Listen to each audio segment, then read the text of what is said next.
চলো বন্ধুরা আবার দেখে নিই আর একটা দিনের থালি। এইটা হচ্ছে নিয়ে নিলাম পটলের দোরমা বা দই পটল বলতে পারো, মানে একদম ঘরোয়া পদ্ধতিতে দই পটল। চলো তার সঙ্গে কি কি আছে আজ দেখে নিই। আর নিয়ে নিচ্ছি ডাল,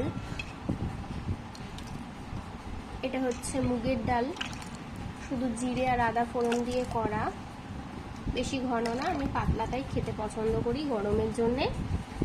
আর চলো দেখে নিই কী কী আছে।